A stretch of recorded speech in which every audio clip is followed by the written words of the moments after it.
ये तो सबसे बड़ी दुख की बात है कि अपना पेड़ अपने हाथ से कटना पड़ गया।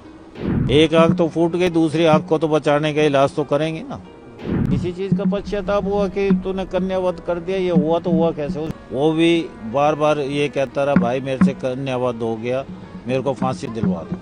हरियाणा के गुरुग्राम की 25 वर्षीय पूर्व टेनिस प्लेयर राधिका यादव की हत्या ने सबको झकझोर कर रख दिया। राधिका यादव के पिता ने ही उनकी पीठ पर 3 गोलियां दागकर उनकी हत्या कर दी, वो भी समाज के तानों से तंग आकर। दरअसल राधिका एक राज्य स्तरीय चैंपियन थी। एक टूर्नामेंट के दौरान कंधे में चोट लगने के बाद उन्होंने टेनिस छोड़ दिया और एक टेनिस एकेडमी खोली, जिससे अच्छी कमाई होने लगी। कहा जा रहा है कि आसपास के लोग ये कहते थे कि पिता बेटी की कमाई खा रहा है।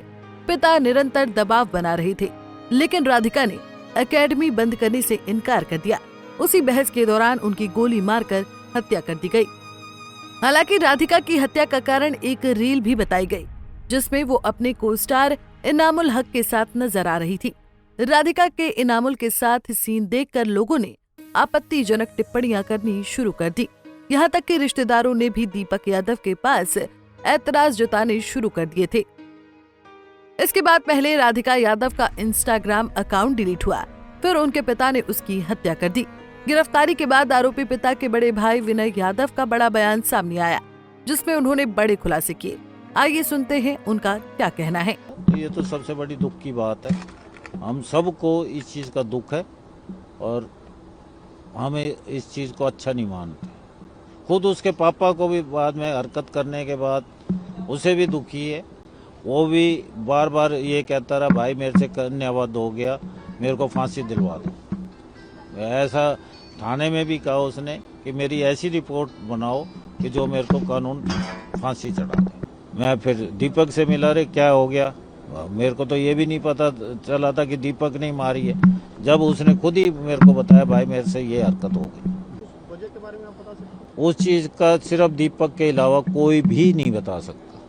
कुछ आपकी बात खूब हमने पूछ लिया, खूब पुलिस वालों ने भी पूछा, उन्होंने भी खूब उससे पूछा कि भाई बता दे। कह लगा जी बस मेरे से कन्यावध हो गया और मेरी रिपोर्ट वही रिपीट एंड रिपीट कि मेरे को फांसी दे। और अब आप सबसे रिक्वेस्ट है कि बस इसको आज के बाद प्लीज, भाई जो सच्चाई है ना वो है, इसमें कोई वो नहीं है, कोई झोल नहीं है, कोई अगर क्या नाम है उसने गलत हरकत करी है, अगर क्या करी है गलत हरकत, तो उसको जैसे कानून सजा देगा हमें मंजूर है। राधिका के ताऊ का कहना है कि ऐसी कोई बात नहीं थी कि समाज की तरफ से ताने मिल रहे थे। अगर वो सोने का चम्मच लेकर पैदा नहीं हुआ होता तो चांदी का चम्मच लेकर पैदा तो हुआ ही था। ऐसी कोई बात नहीं है कि वो बेटी की कमाई खा रहा था। अगर उसने पहले इस बात का जिक्र किया होता तो ऐसी घटना नहीं हुई होती। अब हम कानूनी लड़ाई लड़ेंगे ताकि इसमें उसका कोई बच्चा ना फंस जाए। अब एक आंख तो फूट गई है, कोशिश यही रहेगी कि कोई दूसरी आंख ना फूटे।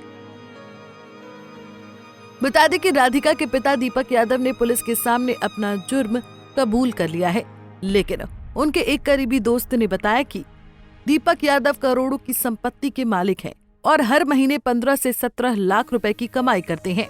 दीपक के दोस्त ने बताया कि उनके पास गुड़गांव के वजीराबाद गांव में कई आलीशान प्रॉपर्टी हैं, जिनसे उन्हें मासिक भारी किराया मिलता है। इसके अलावा दीपक के पास लाइसेंसी रिवॉल्वर भी है, जिसका लाइसेंस लेना सामान्य व्यक्ति के लिए आसान नहीं है।